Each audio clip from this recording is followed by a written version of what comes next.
When the HOA fined me $2,000 for illegal pontooning, I didn't just pay up, I bought the lake. Yeah, you heard that right. The same lake they claimed to own. And when I was done, they were the ones paying over $1 million in fines. Because if there's one thing I've learned about HOA bullies, they always underestimate the wrong person. So, let's start at the beginning. My name's Mark Thompson, and for most of my life, I've been a quiet guy. I mind my business, I love my family, and all I ever wanted was some peace and water. A few years ago, my wife Linda and I finally bought our dream home, a cozy lakefront property in a gated HOA community called Silver Shores Estates. The house was beautiful. Big windows, a private dock, and a gorgeous view of the lake. The moment I saw that calm water sparkling in the sun, I thought, this is it. This is where I'll spend my weekends fishing and cruising in peace. I even bought an old pontoon boat, nothing fancy, just a 20-footer with a small motor and some comfy seats. My plan was simple: grill, relax, and enjoy life. But, of course, every paradise has its serpent. And in Silver Shores, that serpent's name was Karen Meyer, the HOA president. The first time I met Karen, she was standing at the end of my dock, hands on her hips, wearing sunglasses big enough to block the sun. She didn't even say hello. "You're not allowed to dock that here," she said, pointing at my pontoon like it was radioactive. I smiled. "Pretty sure I can. It's my property line." She huffed. "The lake belongs to the HOA. All boating activities must be pre-approved. Pontooning is not permitted." I laughed, thinking she was joking. "Pontooning? You mean floating?" She snapped back. "Yes. It's a rule. We have safety standards." I nodded politely, trying not to laugh in her face. "All right, I'll take a look at the bylaws." And that's when she smirked and said, "Good, or I'll have to fine you." That should have been my warning, but I brushed it off. A week later, I got a letter in the mail from the HOA. "You have violated Community Rule 4B, unauthorized watercraft operation. Fine, $2,000. I almost choked on my coffee. $2,000? For floating my own boat? I went straight to the HOA office, walked into their little meeting room, and calmly said, "There's got to be a mistake." Karen just smiled that smug little smile. "No mistake, Mr. Thompson. The HOA owns the lake. You're trespassing every time you use that boat." I stared at her. "Ma'am, my property deed includes water access." She waved her hand dismissively. "Access, not ownership. If you can't pay the fine, we'll put a lien on your property." I walked out before I said something I'd regret. But in my head, a plan was already forming. I started digging. I pulled out every document related to my property: the deed, the plat map, the HOA bylaws, everything. And that's when I found something interesting. The original property developer had created Silver Shores Estates 20 years ago. But the lake? It wasn't actually owned by the HOA. The lake was considered community common ground, meaning the developer retained ownership until the HOA officially purchased it. But guess what? The HOA never did. So legally, the lake was still up for sale. I couldn't believe it.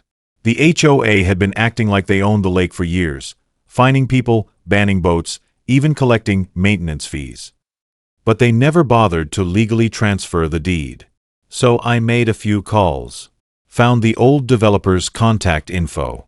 He was retired, living in Florida, and more than happy to talk. When I asked if the lake was still technically his, he laughed. "Yep. You want it? I'll sell it to you cheap. That HO's been a pain for years." My heart nearly exploded. A few weeks later, after some paperwork and a very satisfying wire transfer, the lake deed was mine. I owned the lake. Every drop of it. The next HOA meeting was one for the ages. I walked in with a manila folder under my arm. Karen and her little board of busybodies were sitting up front.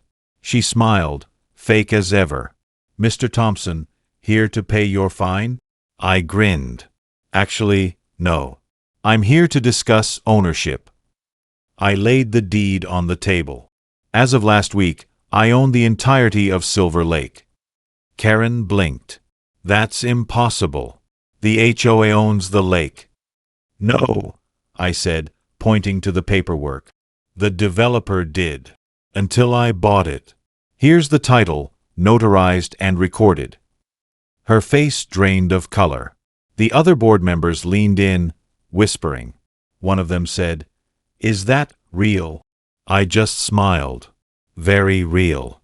And since I now own the lake, that means all boats, docks, and water usage are subject to my rules.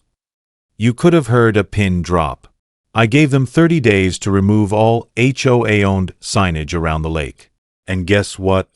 I created my own set of rules. No HOA restrictions on watercraft. Fishing and pontooning are free for all lakefront owners.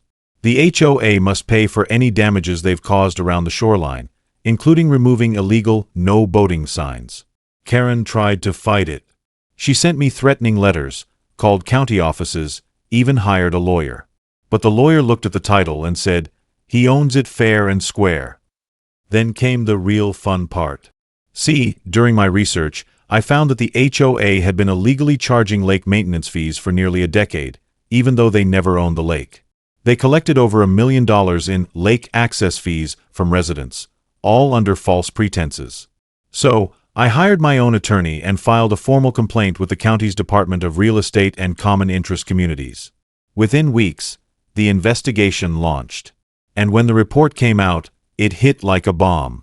The HOA was ordered to pay back every penny they'd collected, plus penalties and legal fees. Total $1.04 million. Karen tried to argue, saying they acted in good faith. The judge replied, "Good faith doesn't excuse bad paperwork." The HOA went into panic mode. They had to hold emergency meetings, raise dues, and even dissolve part of their budget just to pay the fines. Several board members resigned. And Karen? Oh, Karen was furious.